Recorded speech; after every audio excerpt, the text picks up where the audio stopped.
Halo sahabat Bunda, selamat datang di channel kami. Di sini, kita akan berbagi cerita penuh emosi, mulai dari tawa hingga air mata. Dalam kisah-kisah yang terinspirasi dari pengalaman hidup nyata.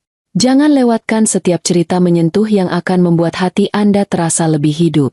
Yuk, tekan tombol like dan subscribe sekarang juga. Saya doakan buat sahabat Bunda yang sudah like dan subscribe, semoga selalu dilancarkan rezeki dan segala urusannya, amin ya robbal alamin. Mari kita mulai perjalanan penuh makna ini bersama. Selamat menikmati kisah-kisah yang kami sajikan.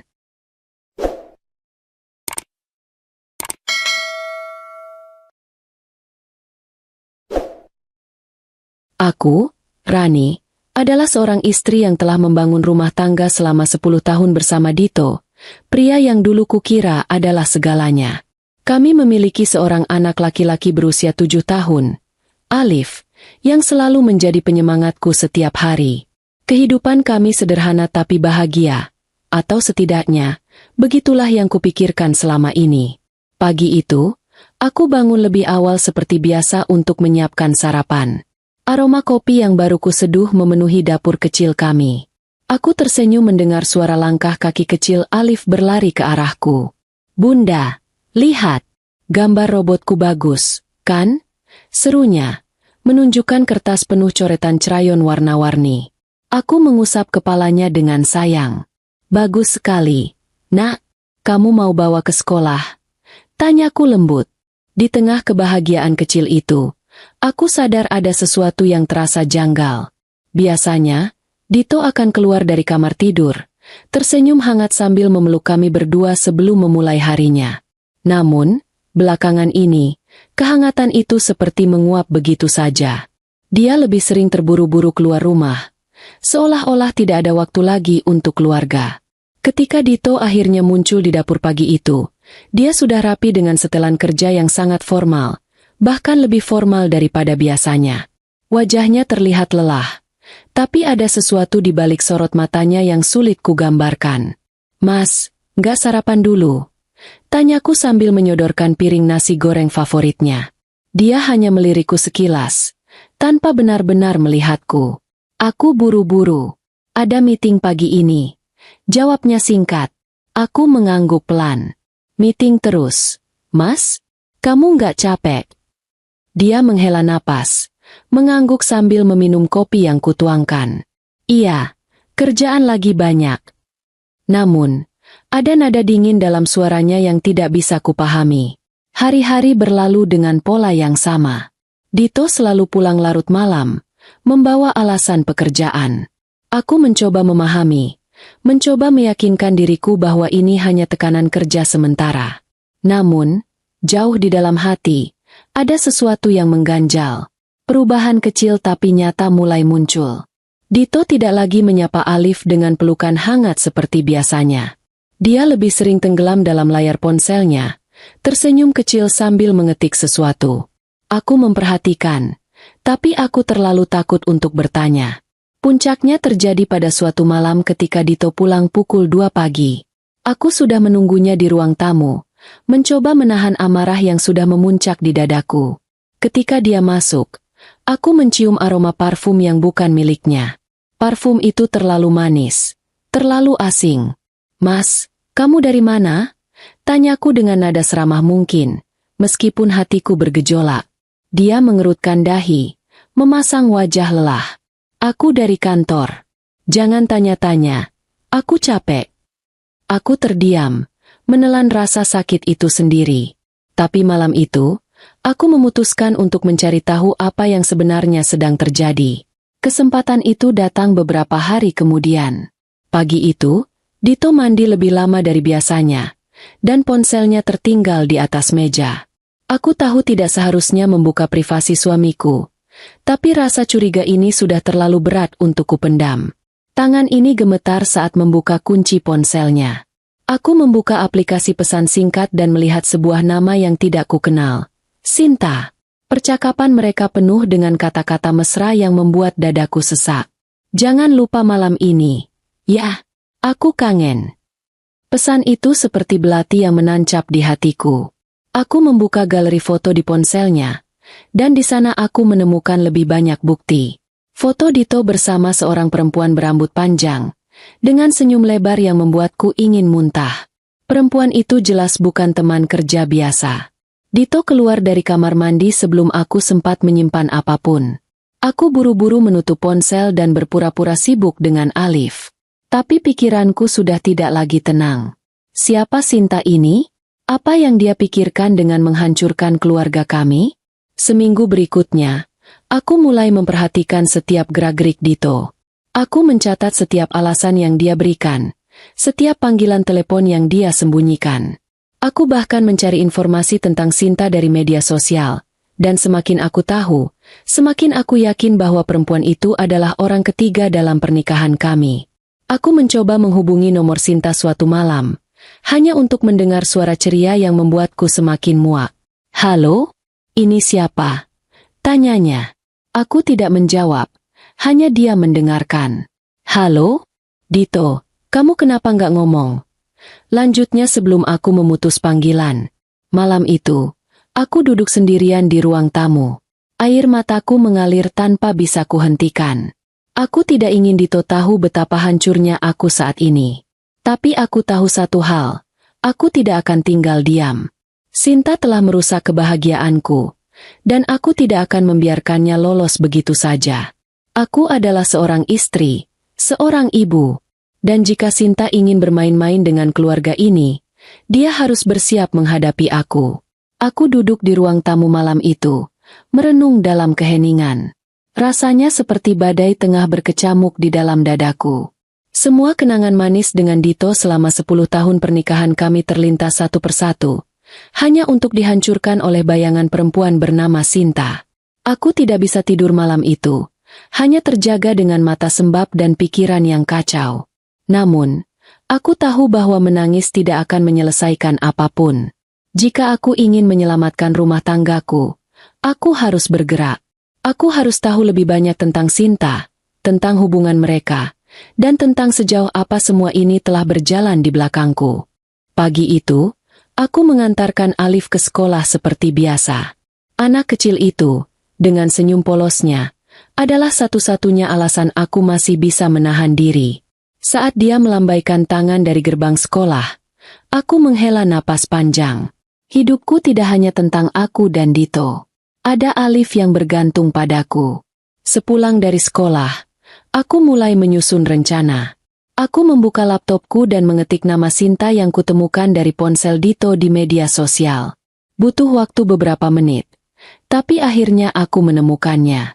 Akun media sosialnya penuh dengan foto-foto glamor, wajah penuh makeup, pakaian ketat, dan latar belakang yang selalu menunjukkan tempat-tempat mewah. Aku menggertakkan gigi saat melihat fotonya bersama seorang pria yang tak lain adalah Dito. Mereka tampak berfoto di sebuah restoran mahal. Captionnya membuat darahku mendidih.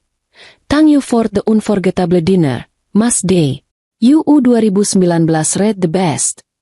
Aku tidak percaya Dito bahkan berani membiarkan dirinya diabadikan dalam foto seperti itu. Hari berikutnya, aku memutuskan untuk melangkah lebih jauh. Aku meminta bantuan sahabatku, Linda. Linda adalah orang yang selalu bisa diandalkan, terutama dalam situasi sulit seperti ini. Aku menceritakan segalanya, mulai dari pesan-pesan di ponsel Dito hingga foto-foto yang kutemukan. "Kamu yakin itu dia? Jangan sampai kamu salah langkah, Ran," ujar Linda sambil memandangi layar ponselku. "Aku yakin, Lin. Semua bukti ini terlalu jelas," jawabku dengan suara yang bergetar. Linda mengangguk pelan. "Oke. Kalau begitu kita harus cari tahu lebih banyak. Kalau perlu, kita hadapi dia langsung." Aku menatap Linda dengan penuh rasa terima kasih. Hanya dia yang tahu betapa hancurnya aku saat ini. Tapi dia tetap ada di sampingku tanpa menghakimi. Kami mulai menyusun strategi. Linda menyarankan agar aku tidak langsung menuduh Dito, melainkan mengumpulkan lebih banyak bukti. Aku setuju. Dalam situasi seperti ini, emosi yang meledak-ledak hanya akan membuatku kehilangan kendali. Kami mulai dengan memantau kebiasaan Dito. Aku mencatat setiap kali dia pulang larut malam, dengan alasan meeting kantor atau lembur proyek. Linda bahkan membantu melacak lokasi restoran atau tempat yang sering dikunjungi Dito melalui informasi online. Semua itu memberiku gambaran yang lebih jelas tentang pola hidupnya yang kini berbeda. Pada suatu malam, aku memutuskan untuk mengikuti Dito. Aku tahu ini gila, tapi aku tidak punya pilihan lain. Aku harus tahu kebenarannya. Linda menemaniku, dan kami menggunakan mobilnya agar Dito tidak curiga. Malam itu, Dito mengatakan bahwa dia harus pergi untuk makan malam bisnis dengan klien. Aku pura-pura percaya, meskipun hatiku hancur. Saat mobilnya melaju keluar dari garasi, aku dan Linda segera mengikuti dari kejauhan. Perjalanan itu membawa kami ke sebuah restoran mewah di pusat kota. Aku melihat Dito turun dari mobil dan berjalan masuk ke restoran. Tidak lama kemudian, seorang perempuan keluar dari taksi dan menyusulnya. Itu dia U2014 Sinta. Tanganku mengepal erat hingga kukuku hampir melukai telapak tanganku sendiri. Linda memegang lenganku, mencoba menenangkanku. Tahan, Ran. Kita lihat dulu apa yang terjadi. Aku mengangguk, meskipun rasanya aku ingin menyerbu masuk dan menghancurkan semuanya saat itu juga. Dari dalam mobil, aku memperhatikan mereka masuk ke restoran dan duduk di meja dekat jendela. Mereka terlihat berbicara dengan akrab, sesekali tertawa. Sinta bahkan menyentuh tangan Dito dengan santai, seolah-olah dia punya hak atas suamiku. Aku merasakan air mata mulai mengalir, tapi aku menahannya. Ini bukan saatnya untuk menangis. Aku mengambil ponselku dan mulai memotret mereka dari kejauhan.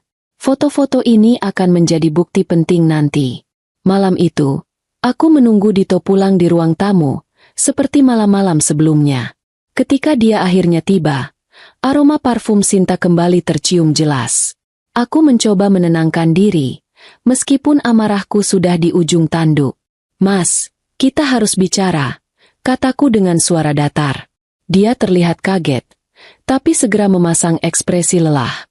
Ran, aku capek. Bisa nggak kita bicaranya besok saja? Capek? Aku juga capek, Mas. Capek pura-pura nggak tahu apa-apa. Jawabku sambil menatapnya tajam. Dito terdiam. Aku mengambil napas dalam-dalam sebelum melanjutkan. Aku tahu tentang Sinta. Aku tahu kalian sering bertemu. Aku tahu semua kebohongan yang kamu buat. Wajahnya berubah pucat.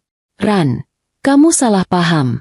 Aku, U2026 itu nggak seperti yang kamu pikirkan. Jangan bohong lagi, Mas. Potongku.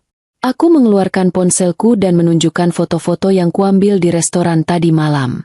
Ini apa? Meeting bisnis? Klien? Berapa banyak kebohongan lagi yang mau kamu ceritakan? Dia tidak menjawab. Wajahnya menunjukkan rasa bersalah, tapi tidak ada usaha untuk membela diri. Itu hanya membuatku semakin marah. Mas, kamu sadar nggak apa yang kamu lakukan ini menghancurkan keluarga kita? Kamu sadar nggak ada Alif yang masih kecil, yang butuh ayahnya? Suaraku bergetar, dan aku tidak bisa lagi menahan air mataku. Dia hanya menunduk tanpa bicara. Aku tidak tahu apakah dia merasa menyesal atau hanya tidak tahu harus berkata apa. Tapi satu hal yang pasti, aku tidak akan membiarkan ini berlanjut. Malam itu, aku membuat keputusan besar. Aku akan menghadapi Sinta secara langsung. Aku tidak peduli apakah ini langkah yang benar atau salah. Yang aku tahu, aku tidak akan membiarkan perempuan itu terus merusak rumah tanggaku. Linda, seperti biasa, mendukung keputusanku. Kita harus hati-hati, Ran. Jangan sampai kamu kehilangan kendali. Aku mengangguk. Aku tahu ini akan sulit, tapi aku siap. Hari berikutnya, aku meminta Linda untuk membantuku mencari alamat Sinta. Setelah beberapa jam mencari, akhirnya kami menemukannya. Dia tinggal di sebuah apartemen mewah di pusat kota.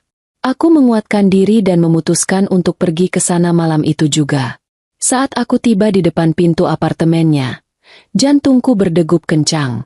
Aku mengetuk pintu dengan tangan gemetar. Beberapa detik kemudian, pintu terbuka, dan Sinta berdiri di depanku. Wajahnya yang penuh makeup terlihat terkejut, tapi dia segera tersenyum tipis. Rani, ya? Katanya dengan nada santai. Aku sudah dengar tentang kamu. Kata-katanya membuatku semakin marah. Kamu tahu siapa aku, tapi kamu masih berani menghancurkan rumah tanggaku? Kamu nggak punya rasa malu, ya? Dia tertawa kecil, seolah-olah tidak terpengaruh oleh amarahku. Rani, dengar. Kalau Dito benar-benar mencintai kamu, dia nggak akan datang ke aku. Jadi, mungkin masalahnya bukan di aku, tapi di kamu. Perkataannya seperti api yang membakar amarahku.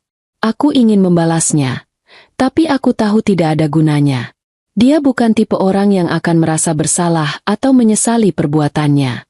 Aku pulang malam itu dengan perasaan campur aduk. Aku merasa marah, sedih, dan hancur sekaligus. Tapi satu hal yang jelas, aku tidak akan menyerah. Sinta boleh saja berpikir bahwa dia menang, tapi aku akan melakukan segalanya untuk melindungi keluargaku. Setelah malam itu, aku merasa bahwa semuanya tidak akan pernah sama lagi. Dito, Sinta, dan aku berada dalam pusaran yang semakin gelap.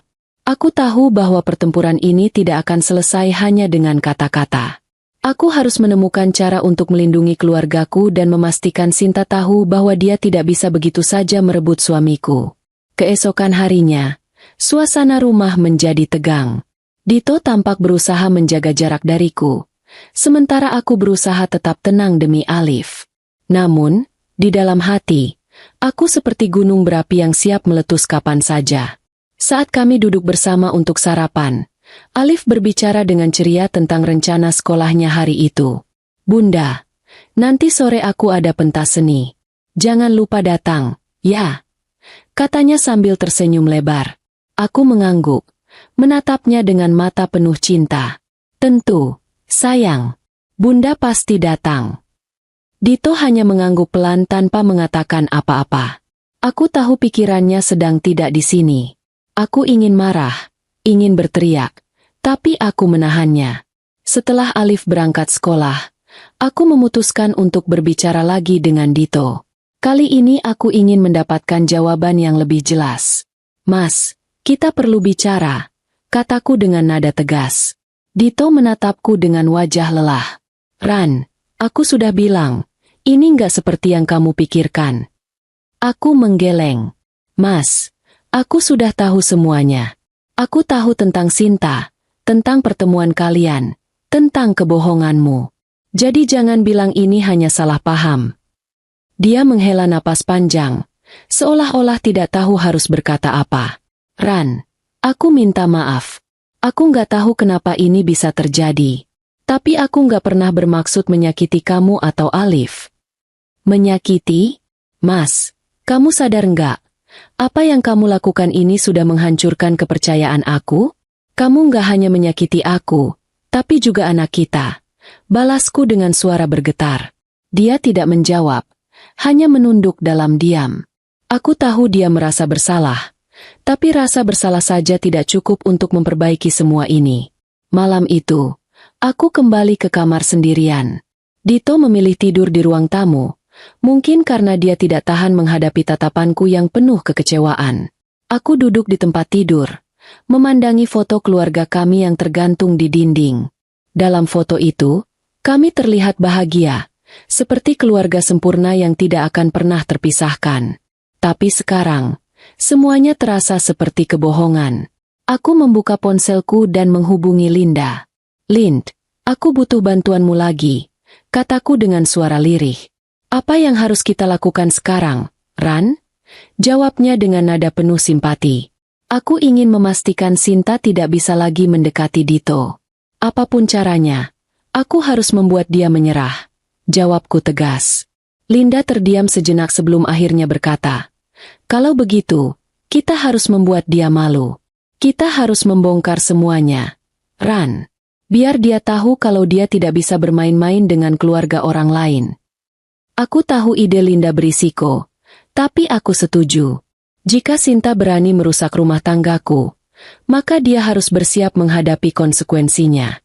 Beberapa hari kemudian, aku dan Linda mulai menjalankan rencana kami. Kami mengumpulkan semua bukti yang kami miliki, foto-foto, pesan-pesan, dan informasi tentang hubungan Dito dengan Sinta. Aku bahkan mencoba mencari tahu apakah Sinta memiliki hubungan lain yang bisa membuka lebih banyak fakta tentang siapa dia sebenarnya. Linda, yang selalu penuh ide, menyarankan agar kami membuat semua ini viral di media sosial. Kalau kita ungkap semuanya, dia akan malu sendiri. Orang-orang akan tahu siapa dia sebenarnya, katanya dengan semangat. Namun, aku ragu. Aku tidak ingin Alif atau keluargaku terkena dampak dari tindakan ini. Aku tidak ingin masalah ini menjadi konsumsi publik yang akhirnya merugikan anakku. Linda, aku nggak mau Alif tahu tentang ini. Dia masih terlalu kecil untuk mengerti, kataku dengan suara pelan. Linda mengangguk. Oke, kalau begitu kita harus cari cara lain. Kita buat ini lebih personal. Kita pastikan dia tahu kalau dia tidak bisa melawan kamu. Rencana kami berubah menjadi sesuatu yang lebih strategis. Aku memutuskan untuk menemui Sinta lagi. Kali ini dengan semua bukti yang kumiliki. Aku ingin dia tahu bahwa aku tidak main-main. Aku mengatur pertemuan di sebuah kafe yang tidak terlalu ramai. Ketika aku melihat Sinta masuk, aku mencoba mengendalikan emosiku. Dia datang dengan senyuman percaya diri, seolah-olah dia tidak merasa bersalah sama sekali. Apa lagi yang kamu mau? Tanyanya dengan nada santai. Aku mengeluarkan ponselku dan menunjukkan foto-foto mereka berdua. Aku mau kamu berhenti mendekati suamiku. Kalau kamu terus melakukan ini, aku tidak akan tinggal diam. Dia menatap foto-foto itu sejenak sebelum tertawa kecil. Kamu pikir aku takut dengan ancamanmu? Dito mencintai aku, bukan kamu. Kalau dia benar-benar mencintai keluarganya, dia tidak akan datang padaku. Kata-katanya membuatku ingin berteriak, tapi aku menahannya. Aku tahu bahwa dia hanya mencoba memancing emosiku. Kamu bisa bicara apa saja, Sinta, tapi kamu tahu bahwa hubungan kalian tidak akan pernah punya masa depan. Dito adalah suami dan ayah. Dia punya tanggung jawab yang lebih besar dari sekadar hubungan tidak bermoral denganmu. Sinta tersenyum tipis. Kita lihat saja siapa yang menang. Rani. Kalau Dito benar-benar mencintai kamu, dia akan kembali. Tapi kalau dia memilih aku, itu berarti kamu yang kalah. Aku berdiri dengan mata penuh amarah. Ini bukan tentang menang atau kalah, Sinta. Ini tentang keluarga. Dan aku akan melakukan apapun untuk melindungi keluargaku. Setelah pertemuan itu, aku merasa lebih kuat. Meskipun Sinta tidak menunjukkan tanda-tanda menyerah, aku tahu bahwa dia mulai merasa terpojok. Aku juga melihat perubahan pada Dito. Dia mulai lebih sering berada di rumah dan menunjukkan usaha untuk memperbaiki hubungan kami. Namun, aku tahu bahwa pertempuran ini belum selesai. Aku harus terus berjuang untuk menjaga keluargaku tetap utuh, apapun yang terjadi. Pagi itu, aku terbangun dengan semangat baru.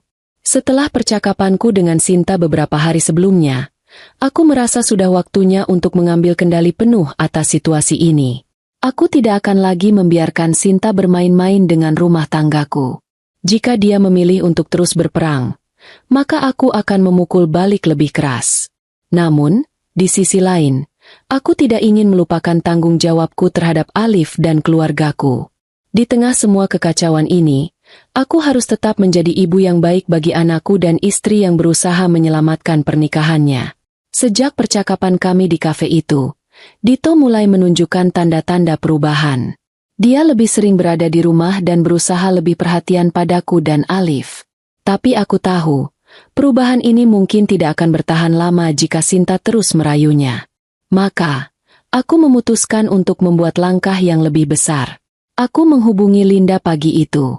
Lind, aku sudah siap untuk langkah selanjutnya. Kita harus pastikan Sinta tidak punya ruang gerak lagi. Linda terdengar antusias di telepon. Apa rencananya, Ran? Apa kita akan langsung menghancurkannya di media sosial? Aku menggeleng, meskipun Linda tidak bisa melihatnya. Tidak, aku tidak mau Alif terkena dampaknya. Aku mau semuanya tetap terkendali. Kita perlu sesuatu yang lebih cerdas. Linda terdiam sejenak sebelum akhirnya berkata, Oke, kalau begitu kita cari tahu lebih dalam tentang Sinta. Siapa tahu ada kelemahan yang bisa kita gunakan.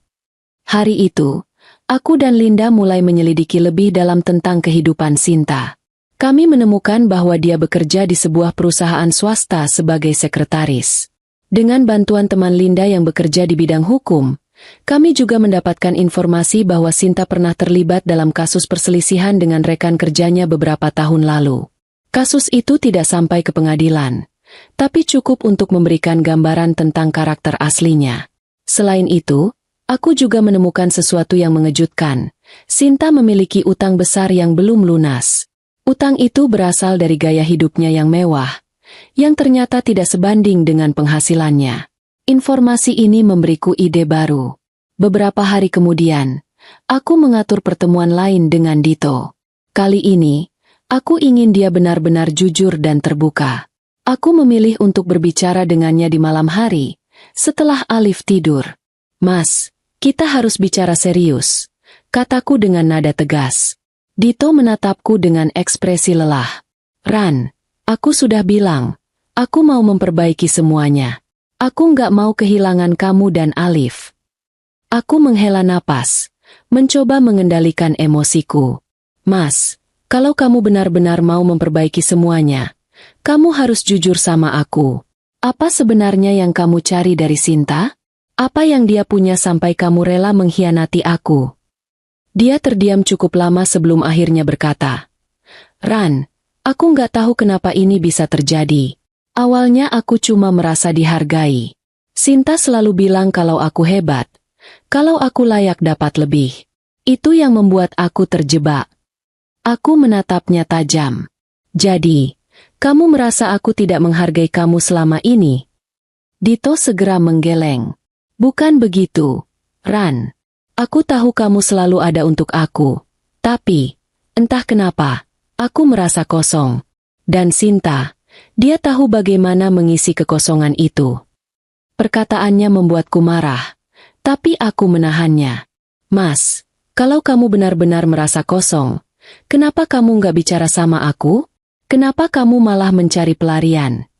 Dia tidak menjawab. Aku tahu dia tidak punya jawaban yang masuk akal. Malam itu, aku memberikan Dito pilihan terakhir. "Mas, aku akan memberikan kamu kesempatan untuk memperbaiki semuanya. Tapi kalau aku tahu kamu masih berhubungan dengan Sinta, aku tidak akan tinggal diam lagi. Aku akan memastikan dia tahu bahwa dia tidak punya tempat di hidup kita." Dito mengangguk pelan. Tapi aku tidak tahu apakah dia benar-benar serius atau hanya berusaha menenangkan situasi. Setelah percakapan itu, aku melanjutkan rencanaku dengan Linda. Kami memutuskan untuk menggunakan informasi tentang utang Sinta sebagai senjata. Aku tidak bermaksud mempermalukan dia di depan umum, tapi aku ingin dia tahu bahwa aku tidak akan mundur. Linda berhasil mendapatkan kontak salah satu penagih utang yang sering mendatangi Sinta. Kami memberikan mereka informasi tambahan tentang keberadaan Sinta dan aktivitasnya. Aku tahu ini mungkin terdengar kejam, tapi aku merasa tidak punya pilihan lain. Selain itu, aku juga mulai mendekati teman-teman Sinta yang sering terlihat di media sosialnya. Aku berpura-pura menjadi seseorang yang tertarik dengan kehidupan sosial mereka, dan dari sana, aku mendapatkan lebih banyak informasi tentang kebiasaan Sinta.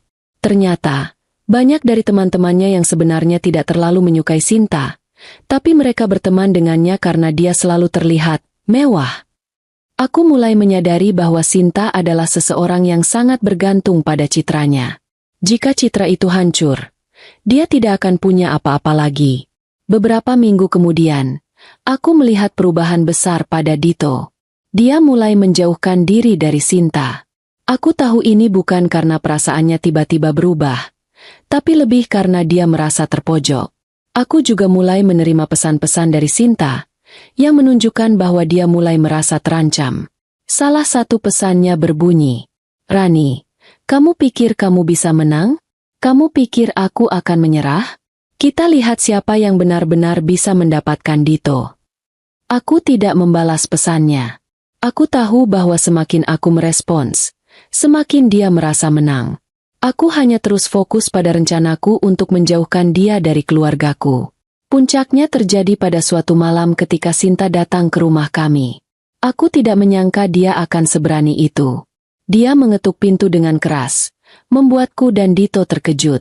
Ketika aku membuka pintu, dia berdiri di sana dengan wajah marah.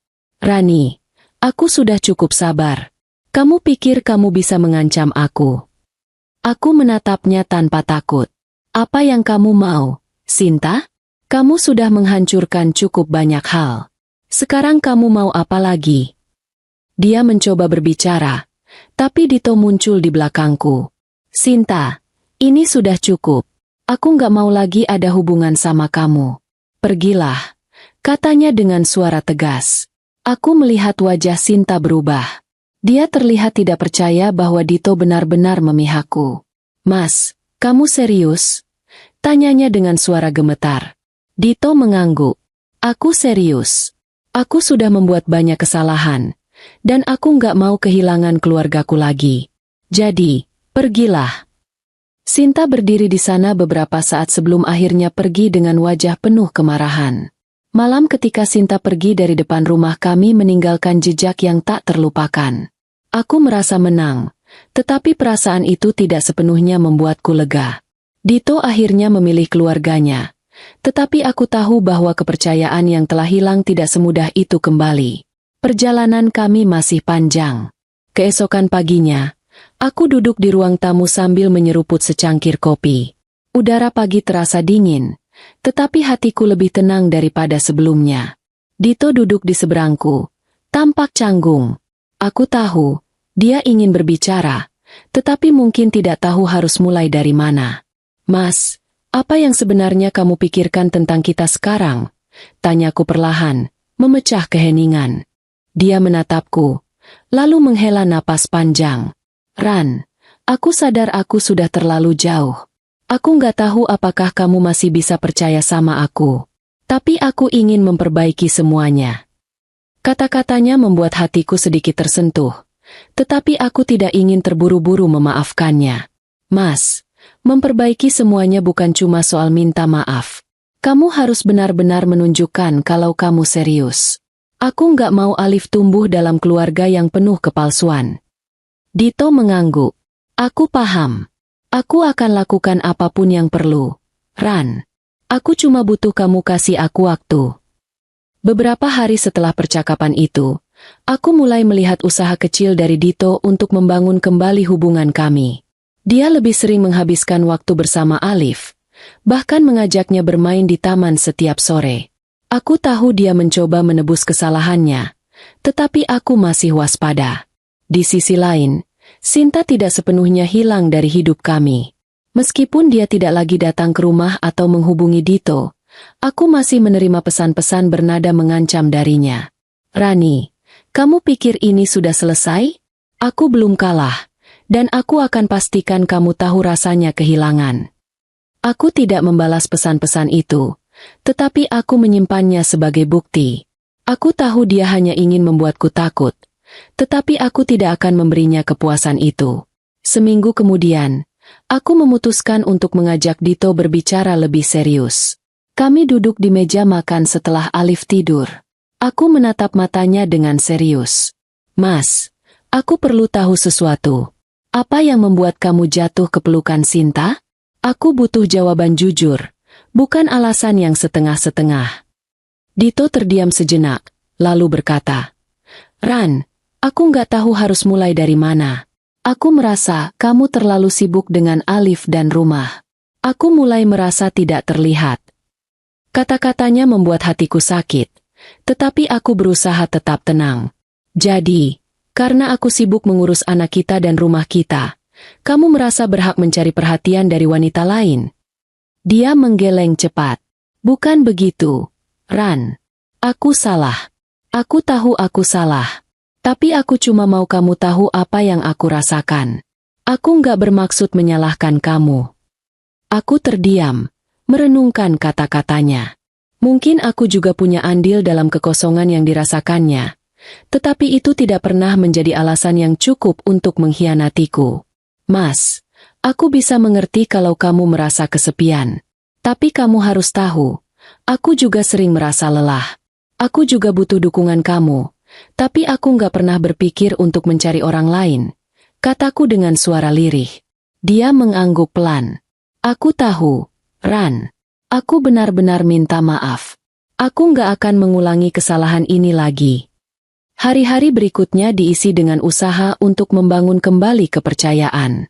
Dito mulai lebih terbuka, menceritakan setiap langkahnya di tempat kerja atau aktivitasnya di luar rumah. Aku juga berusaha untuk lebih banyak melibatkan dia dalam urusan rumah tangga, sesuatu yang mungkin sebelumnya sering aku abaikan. Namun, ancaman dari Sinta masih membayangiku. Aku tahu, selama dia masih memiliki rasa dendam, dia tidak akan berhenti mencoba mengganggu kehidupan kami. Suatu hari, aku menerima pesan dari nomor tak dikenal. Pesannya pendek tetapi cukup membuat darahku mendidih. Hati-hati, Rani. Aku masih di sini. Aku tahu itu dari Sinta. Aku menunjukkan pesan itu kepada Linda, yang langsung menyarankan agar aku melaporkannya ke polisi. Ran, kamu nggak bisa terus membiarkan dia mengancam kamu. Kalau ini dibiarkan, dia akan semakin berani, katanya dengan tegas. Aku setuju. Aku mengumpulkan semua pesan ancaman yang pernah aku terima dari Sinta dan membawa semuanya ke kantor polisi. Petugas di sana mendengarkan ceritaku dengan serius dan berjanji akan memanggil Sinta untuk memberikan peringatan. Sinta akhirnya dipanggil ke kantor polisi. Aku tidak tahu bagaimana reaksinya. Tetapi setelah itu, pesan-pesan ancaman darinya berhenti. Aku merasa lega, tetapi aku tetap waspada. Di sisi lain, hubungan antara aku dan Dito perlahan membaik. Kami mulai kembali menghabiskan waktu bersama sebagai keluarga, meskipun bayangan masa lalu masih sesekali menghantui. Suatu malam, saat kami sedang duduk bersama di ruang keluarga, Dito berkata, "Ran, aku tahu perjalanan kita masih panjang. Tapi aku mau kamu tahu bahwa aku bersyukur kamu masih mau memberi aku kesempatan." Aku menatapnya dan tersenyum tipis. "Mas, kesempatan ini bukan untuk kamu saja. Ini untuk kita, untuk Alif. Aku cuma berharap kamu benar-benar serius." Dia menggenggam tanganku. "Aku serius, Ran. Aku nggak mau kehilangan kamu lagi." Malam itu, untuk pertama kalinya dalam waktu yang lama, aku merasa bahwa mungkin, hanya mungkin, kami masih memiliki harapan. Hari-hari setelah pertemuan dengan polisi terasa lebih tenang. Pesan-pesan ancaman dari Sinta berhenti, dan dia seolah-olah menghilang dari hidup kami. Aku berpikir bahwa mungkin dia akhirnya menyerah, tetapi di dalam hatiku, aku tahu bahwa ini belum benar-benar berakhir. Aku masih harus tetap waspada, karena seseorang seperti Sinta tidak akan menyerah begitu saja. Dito, di sisi lain, benar-benar menunjukkan usahanya untuk berubah. Dia menghabiskan lebih banyak waktu bersama Alif, membantuku mengurus rumah, dan bahkan mengajakku pergi berdua seperti dulu. Meski aku masih menyimpan sedikit rasa curiga, aku mulai membuka diri untuk percaya lagi. Namun, luka yang ditinggalkan oleh perselingkuhan itu masih ada. Kadang-kadang, ketika aku melihat Dito memegang ponselnya terlalu lama, pikiranku langsung melayang ke kemungkinan buruk. Aku tahu bahwa jika aku terus hidup dalam bayang-bayang ketakutan ini, aku tidak akan pernah bisa benar-benar bahagia. Suatu sore, aku sedang duduk di teras rumah sambil menemani Alif bermain. Linda datang berkunjung tanpa memberitahu sebelumnya. Dia membawa sekotak kue, tetapi wajahnya terlihat serius. "Ran, aku punya sesuatu yang harus kamu tahu," katanya pelan. Aku langsung merasa gelisah. "Apa itu, Lin? Ada apa?" Linda membuka ponselnya dan menunjukkan sebuah foto. Foto itu diambil di sebuah restoran, dan di sana terlihat Sinta sedang duduk bersama seorang pria yang tidak kukenal. "Ini siapa?" tanyaku. Pria ini adalah salah satu klien perusahaan tempat Sinta bekerja. Aku dengar dari temanku, dia sedang mencoba mendekati pria ini untuk memanfaatkan posisinya. Tapi, yang lebih penting adalah, Sinta belum benar-benar berhenti berusaha. Dia masih mencoba mencari cara untuk kembali menyerangmu. Aku menghela napas panjang. Kenapa dia tidak bisa menyerah saja? Lin? Bukankah sudah jelas dia kalah? Linda menepuk pundakku. Karena dia orang yang tidak mau menerima kekalahan. Tapi jangan khawatir, aku di sini untuk membantumu. Aku memutuskan untuk tidak memberitahu Dito tentang informasi ini. Aku tidak ingin membuatnya gelisah atau merasa bersalah lagi. Namun, aku mulai mengambil langkah-langkah tambahan untuk melindungi keluargaku. Aku memasang kamera pengawas di depan rumah dan memastikan semua pintu dan jendela terkunci dengan baik setiap malam. Aku juga mulai lebih berhati-hati dengan orang-orang yang aku percayai. Beberapa minggu berlalu tanpa ada tanda-tanda dari Sinta. Aku mulai merasa lebih tenang, tetapi perasaan itu tidak berlangsung lama. Suatu malam, saat aku sedang memasak makan malam, aku mendengar suara ketukan keras di pintu. Dito yang sedang bermain dengan Alif di ruang tamu segera bangkit untuk membuka pintu. Aku mengikuti dari belakang, merasa sedikit cemas. Ketika pintu terbuka, aku melihat Sinta berdiri di sana. Wajahnya penuh amarah, dan dia membawa sebuah amplop di tangannya. "Aku mau bicara dengan kamu, Rani," katanya dengan nada tinggi.